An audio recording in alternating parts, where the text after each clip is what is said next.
आशासुरासीर्भवदङ्गवल्ली भासैव दासीष्कृतदुःखसिन्धुं मन्दस्मितैर्निन्दितशारदेन्दु वन्दे रविन्दासनसुन्दरी त्वाम्। नमोऽस्तु रामाय सलक्षणायै दिव्यै च तस्यै जनकात्मजायै।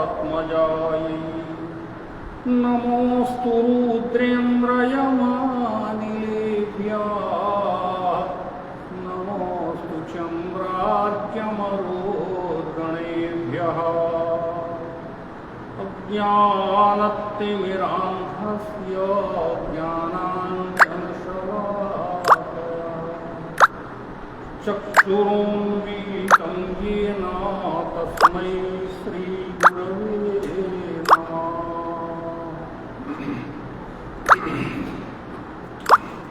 महर्षि सांदीपनि राष्ट्रीय वेद विद्या प्रतिष्ठान के द्वारा संचालित सभी के लिए वेद कक्षा में आप सभी महानुभावों का स्वागत है।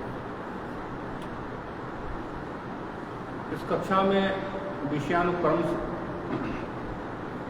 विषय है संस्कृत साहित्य में वैदिक ज्ञान का प्रभाव। इसमें कई कक्षाएं होंगी इसी विषय पर।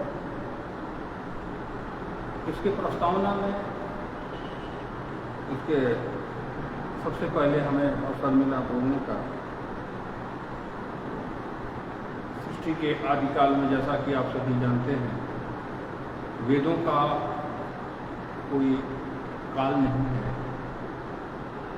यो वेद राशि शब्द राशि जो शब्द ब्रह्म है, ये वेद अर्थात ज्ञान, तो जो ज्ञान राशि है ये किसी भी कालखंड की सीमाओं में आबद्ध नहीं हो सकता। ये कालातीत है। और ये भी सत्य है कि ज्ञान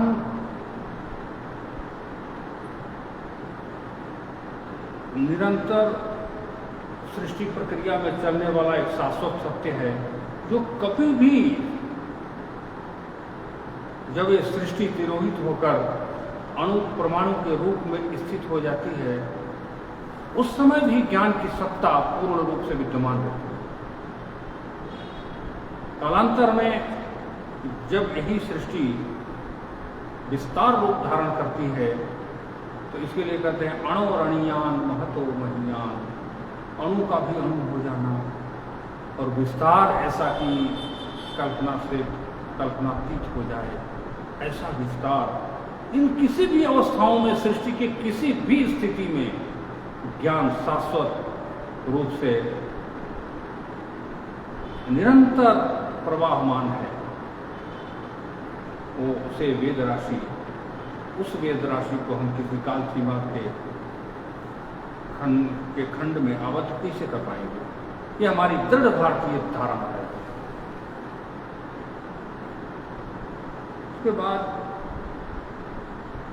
मूल वेद, उसका पूरा वाङ्मय, जो आप लोगों ने एक एक चीज़ों पर वेद के विभिन्न 6 अंगों की चर्चा आपने सुनी। ब्राह्मण ग्रंथ, वेदांग, उपनिषद तो खैर वेद ही है, ये सारा। उसके बाद धीरे धीरे चलते चलते स्मृतियों का समय आता है।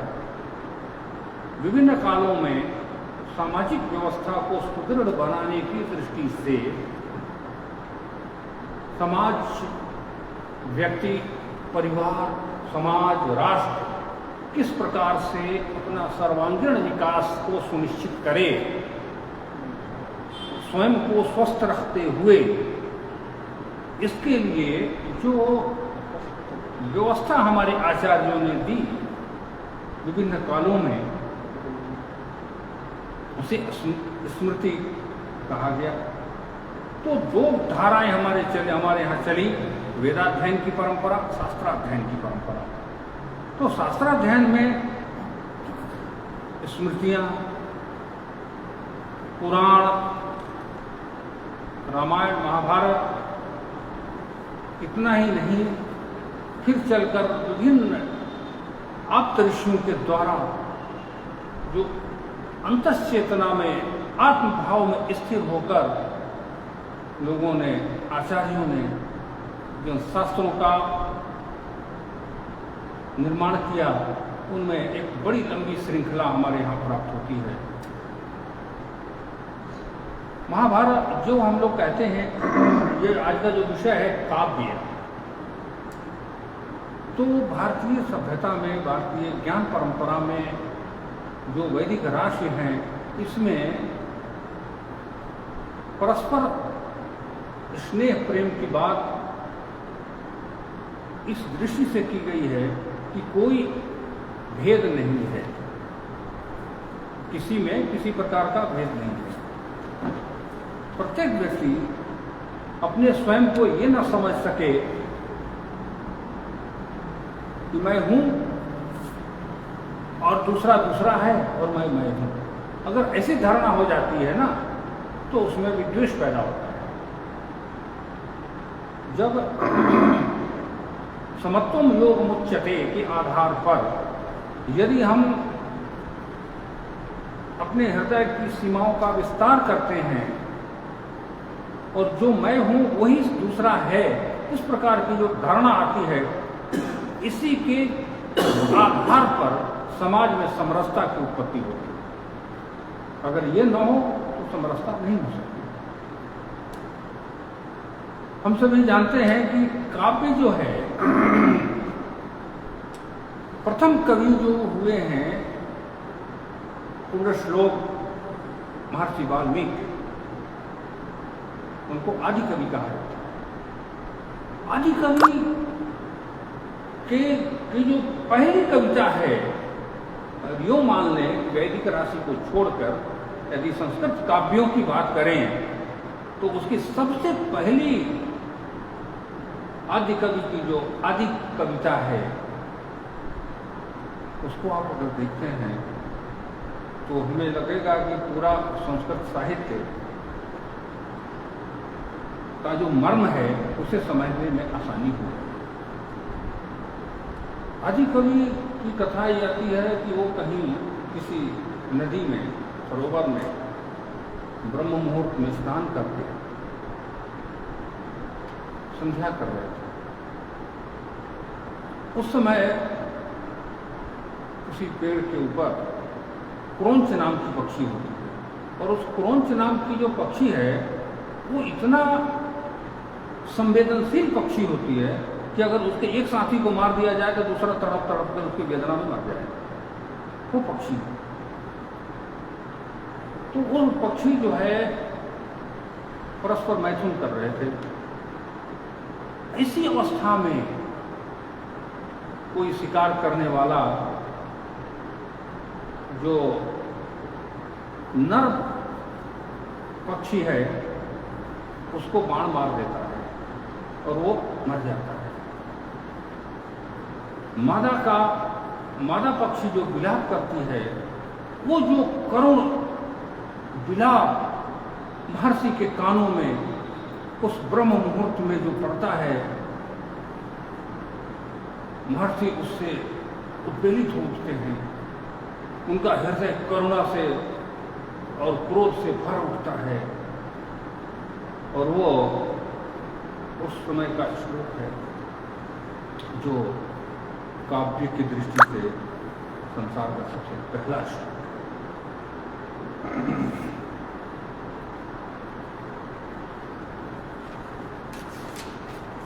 हठात ऋषि के मुख से निकलता है, जो ही वो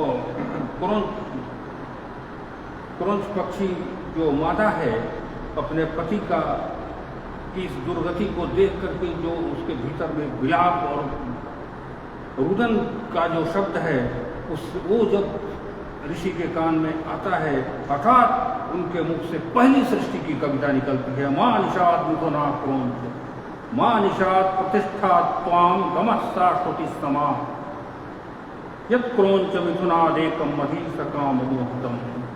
ये पहली कविता उनके मुख से निर्गत होती है। उसको श्रापित करते हैं उपनिषद को कि इस समय तुम उस पक्षी को मारा है। जो अब यहाँ प्रश्न उठता है कि हमारी जो सभ्यता है, हमारी जो संस्कृति है, हमारी जो जीवन शैली है, इसमें किसी की वेदना से व्यथित होना मनुष्य का सबसे प्रथम कर्तव्य है। यह हमें काव्य का सबसे आदि कवि के मुख से निकली हुई आदि कविता इसको कह सकते हैं। तो जो संस्कृति, जो सभ्यता दूसरे की वेदना से वेदित होकर अपनी क्रिया और प्रतिक्रिया को संपादित करता है, तो संसार का सर्वश्रेष्ठ संस्कृति है। कई जगह रामचरितमानस में भी आता है, जो दुख सही पर छिद्र दुरावा वंदनीय जग यश पावा। जो स्वयं को कष्ट देकर के दूसरे का उद्धार करता है, यह हमारी संस्कृत साहित्य का प्रधान उद्देश्य है। तो जो वैदिक साहित्य है, मैं आज थोड़ी भूमिका स्थापित करूंगा, ज़्यादा नहीं, क्योंकि मैं विशेषज्ञ विद्वान नहीं हूँ, मैं सामान्य सेवक हूँ आप लोगों का। इसमें आगे विशेषज्ञ विद्वानों की चर्चा होगी। तो आज की जो ये भूमिका है, तो वैदिक साहित्य जो है, इसमें उपनिषदों में, वेदों में पूरे जोर देकर ये सृष्टि की जो प्रक्रिया है, एक जो तात्विक दर्शन है, वो सब में अलग अलग स्वरूपों में दिखने वाला वही ब्रह्म तत्व है, एकात्म भाव है। और उस एकात्म भाव को विभिन्न रूपों में, पृथक पृथक स्थानों में हमारे आप आचार्यों ने जो संस्कृत साहित्य में इसको समावेशित करके समाज को दिया है, अलग अलग कालखंडों में समय समय पर विभिन्न आचार्यों ने इसको बहुत बड़ा काम किया। इसमें मुख्य रूप से हम देखते हैं वैदिक ज्ञान का जो प्रभाव है सभी में है, आचार्यों में। कालिदास में बहुत ज़्यादा है, ज़्यादा कम क्या कहें, कालिदास में पर्याप्त है। उनका एक बहुत प्रसिद्ध ग्रंथ है, आप लोग जानते होंगे, नाटक है अभिज्ञान शाकुंतलम। उसका जो पहला श्लोक उन्होंने दिया, पूरा का पूरा लगता है कि वैदिक मंत्र ही है वो। या सृष्टि सृष्टु आद्या विधि उत्तम या हविर्या होत्री। या सृष्टि सृष्टुराद्या वहति विधि उत्तम या हविर्या होत्री। ये द्वि कालम विधत्ता श्रुति विषय गुणा स्थिता व्याप्त विश्वम। इससे विश्व प्रपंच की जो व्याख्या करते हैं, क्या क्या है उसमें? सृष्टि, सृष्टि के कर्ता, विधि, इसमें एक एक शब्दों में बहुत सारी चीजें छुपी हुई है। सारी सृष्टि का वो एक श्लोक में बांट दिया उन्होंने, 8 प्रकार का, जिसको कहते हैं ना भगवान अष्टमूर्ति हैं। अष्टमूर्ति कालिदास कहते हैं कि वो आपको रघुवंश में अवे इमाम किम करम अष्टमूर्ते, भगवान अष्टमूर्ति हैं, मैं उनका सेवक हूँ। अवे इमाम किम कर, वो जो अष्टमूर्ति है वो क्या क्या है?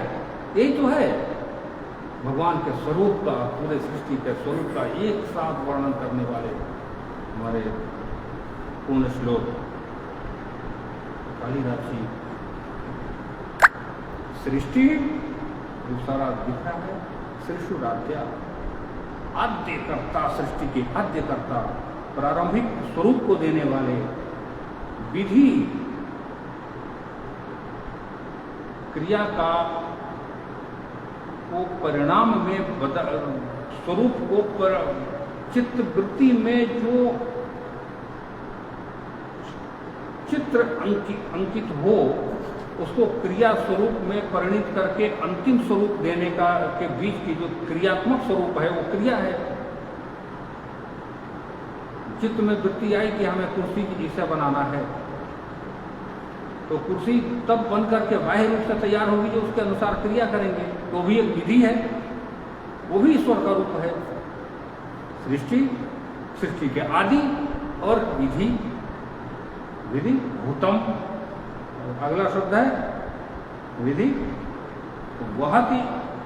वहति विधि उत्तम या हविर या चहोत्री, जो हविर देने वाला है यज्ञ में।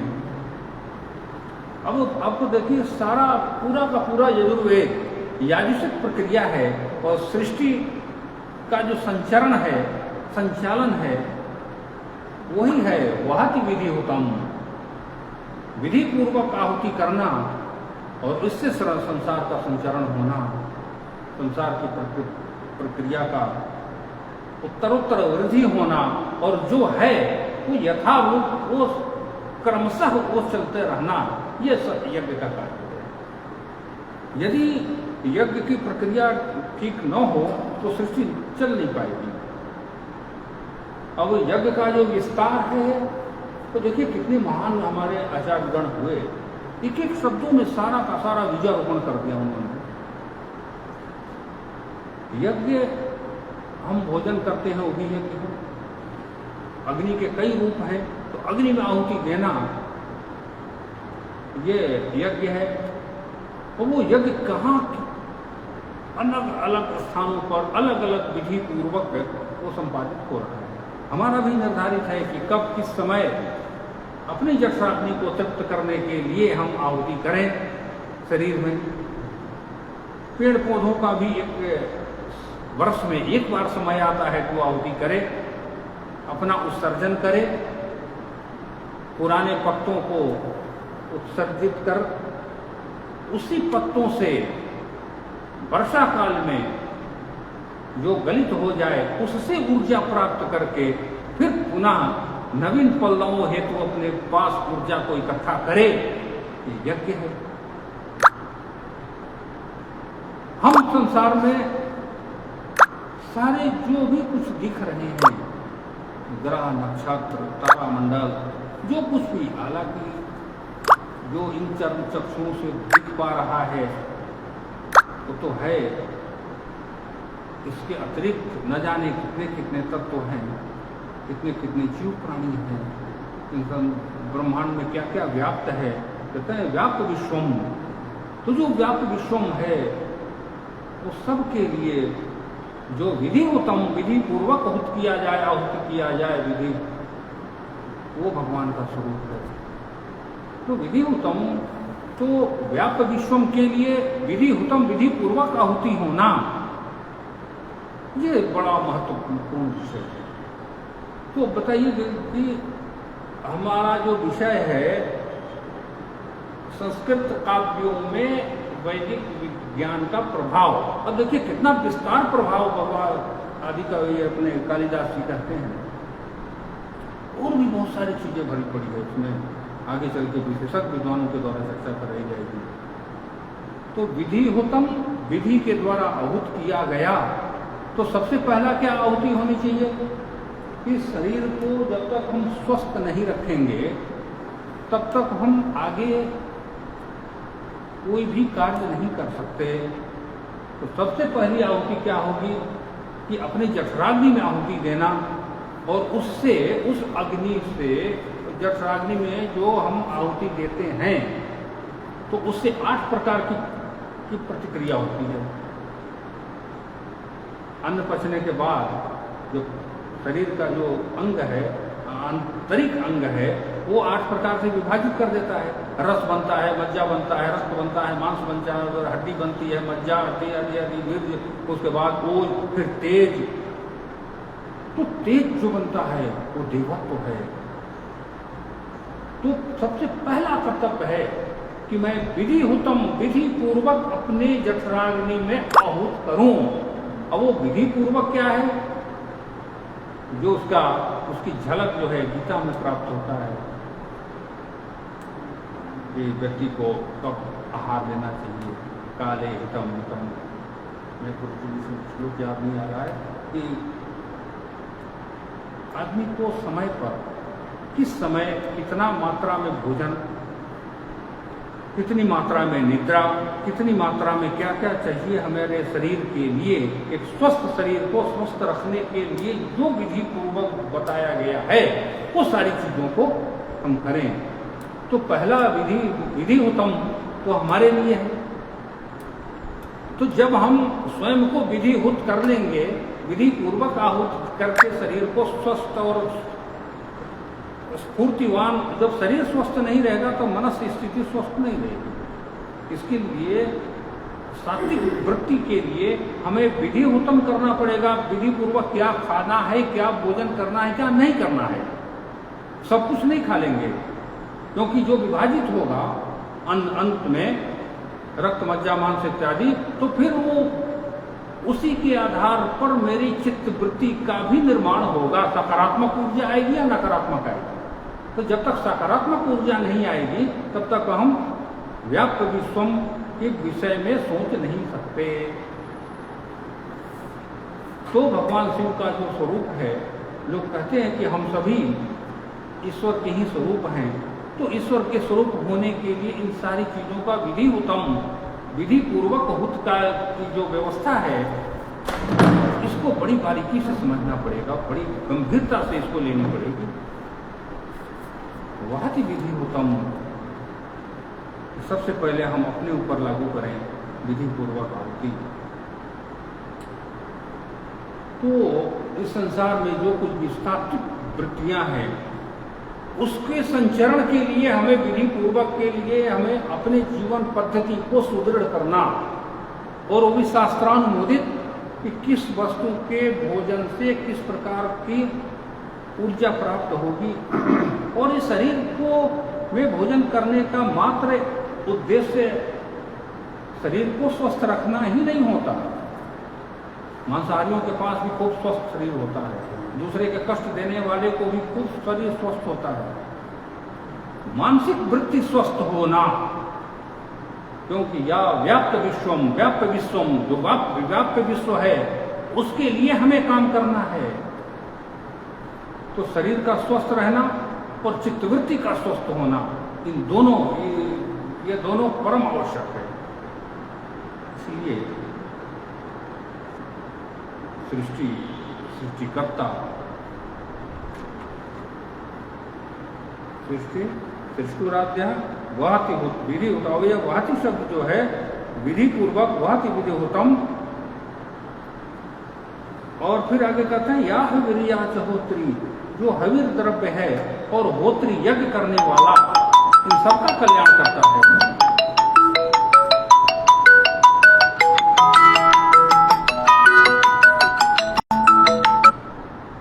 तो जो विधि पूर्वक जो उनका सर्वांगीण कल्याण होता है।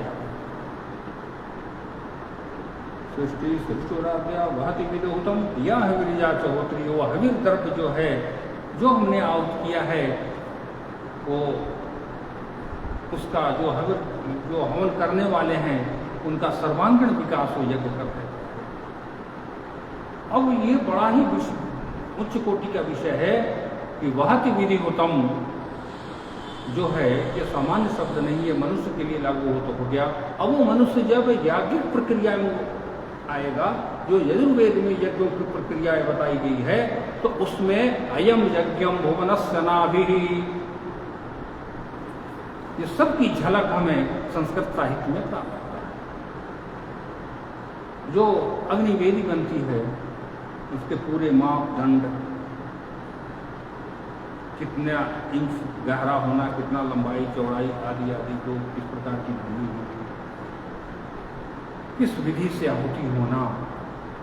तो प्रथम आहुति जो मैं भोजन करता हूँ, उसकी पवित्रता, फिर उसकी पवित्रता, और वनस्पतियाँ, पेड़ पौधे आदि आदि सब अपनी अपनी आधार पर अपने अपने संस्कारों और अपने अपने परिधि के अनुसार आहूत करते हैं सारे जीव प्राणी। परंतु सभी जीव प्राणियों के लिए जो व्याप्त विश्वम है, इस संपूर्ण व्याप्त विश्वम के लिए जो आहूत करना है, उसकी जो विधि पूर्वक व्यवस्था है, जो बताने वाले जो हैं वो हमारे यजुर्वेद हैं। तो उस यजुर्वेद का पूरा प्रभाव यहाँ संस्कृत साहित्य में आता है। महति गिरिहुतम या गिरिजा चहोत्री ये द्वै काले वह विधत्त श्रुति विषय गुणा स्थिता व्याप्त विश्वम। जो विश्व, जो श्रुति मतलब वेद, विषय और गुणों वाली है, जो व्याप्त होकर के विश्व को धारण करती है। अब ये सारी चीजों को बारीकी से देखेंगे तो अंत में आता है ये सभी गुणों वाले विश्व को धारण करती है। वो क्या धारण करती है? तो वह विधिहुतम, विधि पूर्वक भूत किया हुआ जो हविर द्रव्य है, यही संपूर्ण विश्व को धारण करता है। यही हमारे यजुर्वेद का प्रधान विषय है। याजुषिक प्रक्रिया यज्ञेन यज्ञमय जन्मदेवास्तानि धर्माणि प्रथमान्यतम, जो मंत्र आता है ये पूरा इसी विषय का है। तो भगवान शिव का जो स्वरूप है, आदित्य कवि कालिदास जो बताते हैं अष्टमूर्ति भगवान का, तो यही अष्टमूर्ति है जो 8 प्रकार का जो स्वरूप है, व्याप्त विश्वम इत्यादि, और जो धारण करती है वही भगवान शिव विश्व का धारक का धारण करते हैं इस 8 स्वरूप में। तो कहते हैं कि भगवान शिव अष्टमूर्ति है। 8 प्रकार की मूर्ति वहाँ शायद मंदसौर में भगवान पशुपतिनाथ जी का है। तो 8 मूर्ति इसी कारण से बताए जाते हैं। अब ये कालिदास जी के समय में भी तो रहे होंगे। कालिदास जी जब थे, जिस समय इन्होंने श्लोक लिखा, तो उस समय भगवान अष्टमूर्ति तो थे, तो उन्हीं की व्याख्या की है। हालांकि अपने शब्दों में आगे भी कहा है ना, मैं भगवान शिव का अष्टमूर्ति का सेवक हूँ। तो इस प्रकार से वैदिक ज्ञान का संस्कृत साहित्य में जो प्रभाव है वो पार दृष्टि से है। एक सामाजिक व्यवस्था की चर्चा करता हूँ। एक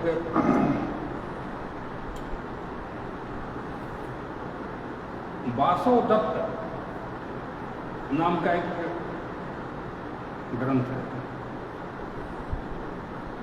वासव दत्त में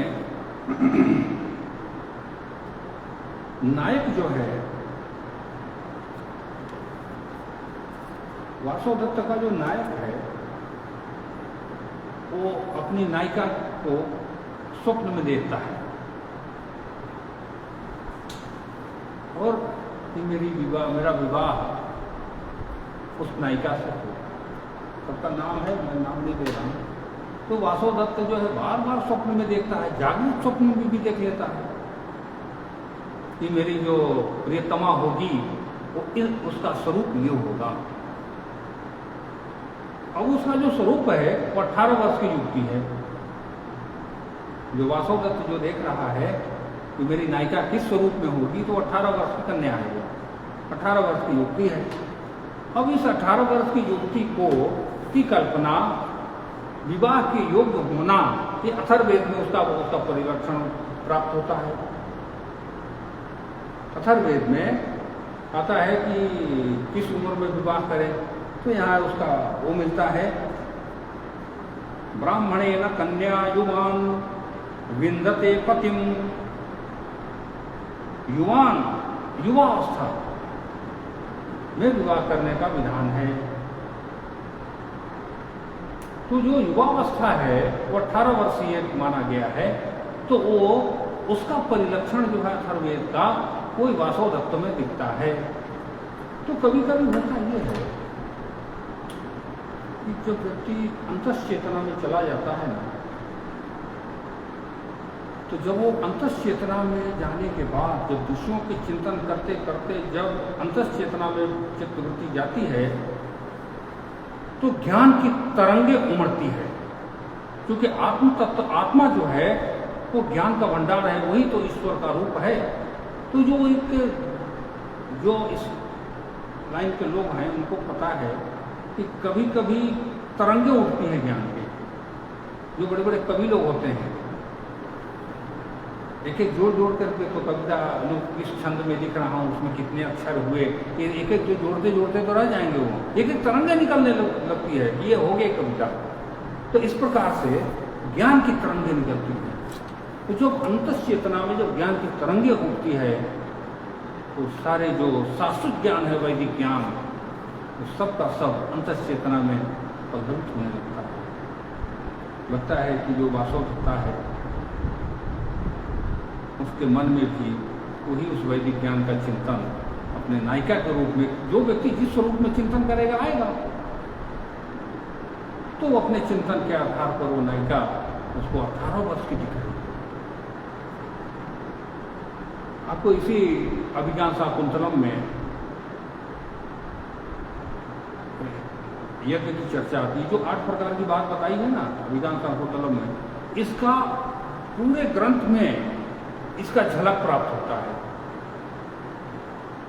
ऋग्वेद में जो छंद है उस छंदों से आशीर्वाद देना वर वधू को, शाकुंतला और दुष्यंत को, यज्ञ वेदी में प्रवेश करते हुए जो आशीर्वाद देते हैं उसी छंद में वो देना, और भी ग्रंथों में जिसे क्रम से किसी चीज को देखा जाता है। एक चीज और हमें स्मरण आया अभी, ये एक ग्रंथ है मास कवि का शिशुपाल वध। शिशुपाल वध नाम का एक बड़ा अच्छा ग्रंथ है।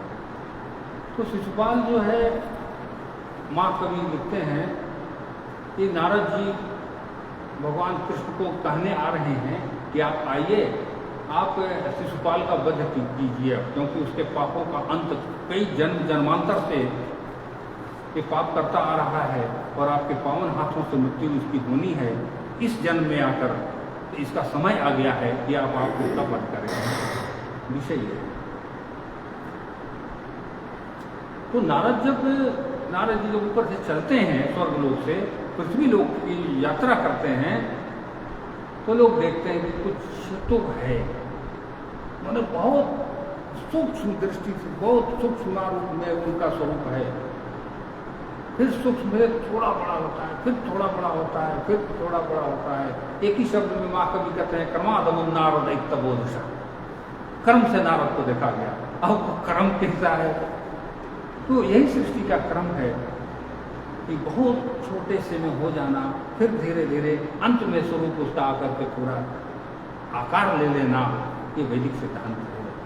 इस प्रकार से हजारों सिद्धांत, क्योंकि उससे अतिरिक्त कुछ हो ही नहीं सकता। तो मैं आज इसके प्रस्तावना के रूप में थोड़ा सा अपनों के सम्मुख रखने का प्रयास किया हूँ। अगले सप्ताह से इसके विशेषज्ञ विद्वानों के माध्यम से अच्छी साहित्यिक चर्चा होगी। उन्हीं शब्दों के साथ प्रणाम करता हूँ।